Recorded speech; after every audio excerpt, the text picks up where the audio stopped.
What is going on, my fellow movie nerds and geeks alike? Hi! We just got back from NJ HorrorCon, and it was the first one they've done this year, and our first convention of the year, which it's going to be a busy convention season this year, Jesus Christ. I'm exhausted already, and it's only the first one. Alright guys, so before we get into all the autographs and stuff that we bought, feel free to take a nice tour of the convention. I apologize if it's not a lot of video footage. It was starting to get a little crowded, so I couldn't really film as much as I would like to, but you still get a pretty good taste of like the vendors and how everything was laid out by watching this video. So stay tuned after this tour and we'll show you everything we picked out.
Pretty cool convention layout. Pretty crowded. I was actually kind of shocked. NJ HorrorCon is kind of like a smaller convention in our area, so I was kind of shocked by how many people actually turned out. But it was still so much fun, and hope you enjoyed seeing all the cool stuff that we got to see today. The main reason I kind of wanted to check this one out this year is because the cast of the Blair Witch Project, Heather Donahue, Michael Williams, Joshua Leonard, all three of them from the movie were going to be there, and to get the opportunity to meet an entire cast is kind of like rare. So I brought this poster, which I'm sure I'll show B-roll instead of showing it off here, but all really, really sweet people. And we were kind of shocked when we were talking to Heather Donahue that she was awesome. Yeah, she was really sweet. And ironically, when she was cast for the movie, she was living in Hoboken, which so is down like, the hill from us. Yeah, it's like literally less than like a quarter of a mile from where we are right now. And when she was cast for the movie, that's where she was living. So that was a fun conversation to have. And I joked that that was probably the last time it was affordable to live there. And she laughed, so 5 stars. Because it was true. But yeah, all really sweet people. And if you get the chance to meet them, highly recommend. Reasonably priced, and their lines weren't really that long.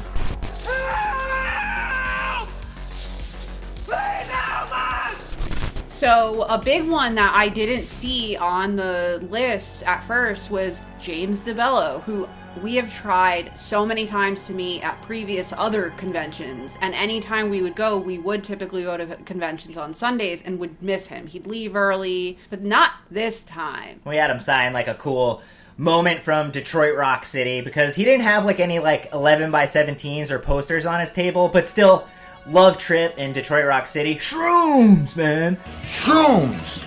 But it was really great, and I got to bust his balls about leaving early previous times yeah, to his but face. Really cool guy, Yeah. and it's funny when you meet these people and they sound exactly like their characters that you grew up watching. Yeah. He is definitely one of those. That his character. And yeah, he is like a everything we've seen. doofy stoner kind of guy in person, and it was wonderful. He was great. Trip, you asshole!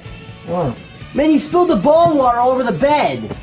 And we also met Camille Keaton from I Spit on Your Grave. This is the second time we've met her.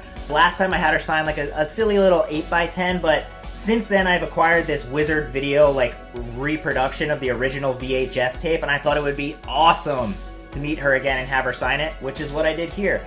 I can't say enough kind words about Camille Keaton. She is a sweet old woman, and it's ironic that a movie as dark as I Spit on Your Grave has just like one of the most sweet, sweet ladies in real life in it, even though she's like, in this movie, she's like cutting off guys' penises and stuff. It's great. They asked for it. They did. The first time we went to the very first NJ HorrorCon about 8 years ago, we met like everyone there that day. 2 of those people being Frank Henenlotter of the director of Basket Case, Brain Damage, etc. And we met Kevin VanHentinrik. But that was the last time we had seen either of them. I'm a huge fan of both. I hadn't yet seen Brain Damage At back that then. time, yeah. I bought it on VHS, ironically, at that convention, so I would watch it later that day. Unfortunately, had the chance to meet Brian at that convention, but I didn't want to because I hadn't seen the movie yet. So, in the meantime, I got Frank Henenlotter to sign an 8x10 of Brian. Which is, for the future, if he ever shows up to another convention, he could sign this. Another sweet older guy who, like, we've met a few times at this point, and he's always got, like, really funny quips and stuff. We had just gotten done meeting, like, the cast of Blair Witch Project, and he goes, "That movie is fucking boring, man," and, like... It was nice to see him again. I did bring up that we had met him previously. Didn't expect him to remember after 8 years. Yeah, and it was nice to chat with the editor of Bad Biology. Was like the guy who was helping him. Yeah, and so it was he nice was to awesome. Yeah, it was nice to chit chat like very like nerdy specifics about editing software like for a little minute there while we were waiting for Frank to sign our posters and stuff. But how iconic is this artwork, man? It's just something you grew up seeing on video stores. It's just so fucking amazing. And, of course... Belial loves me. Belial loves you. So we had Kevin VanHentinrik, who we've met in the past before, again, sign this. Really sweet guy. And, like, it's so funny to me, because to me, Basket Case, Frankenhooker, all that is, like, iconic horror cult cinema. But, like, these people never have anyone waiting on their lines, and it's just like, dude, these are the heroes. You know what I mean? Yeah. But can't say enough great things about both of them. They are so sweet to me and Vicky. It's like, every time we've met them, and, this time was no different. I did manage to finally grab a VHS copy of Jason X, which I have had every single Friday the 13th movie on VHS since I was a kid, and by the time Jason X had come out, VHS was already dead, so I only bought the DVD. Ironically, as we're filming this video, I had just pre-ordered the Jason X 4K from Arrow, so it was funny to buy like the bottom of the barrel version of the film and the top of the line that is yet to come out within the same weekend. And the big thing that I paid for this year, which is kind of like what shut down us walking around anymore, is I finally bought myself the Trick or Treat Fish Ghoulie. Thankfully, the nice vendor at the convention was like, I'll knock some money off. Dude, sold, because this thing has been sold out on Trick or Treat Studios' site now, and I've been talking about getting this for years, and I finally decided to pull the trigger, and I'm so happy I did. I fucking love Ghoulies. So fucking excited about this. Just look at him! Bruh. I had a great time. It was a great convention to kick off the year with. Yeah. I'm terrified because in 2 weeks we have Monster Mania. In just over a month we have Chiller. I will enjoy it. Again, it's going to be a wild convention season, but I'm excited. It was a great way to start it off. They've definitely upped the game as far as vendors are concerned. I'll definitely say that much, which is nice to see. And yeah, always a great time. Thank you, NJ HorrorCon. We scream, we jump, we laugh, and we go home. Thank you so much for watching our silly little videos, even if they're just like little tour videos and such like this. And, you know, like the video if you want, subscribe to the channel if you want. And always remember, the horrors persist. But so do we. Adios, guys. See you at the next one.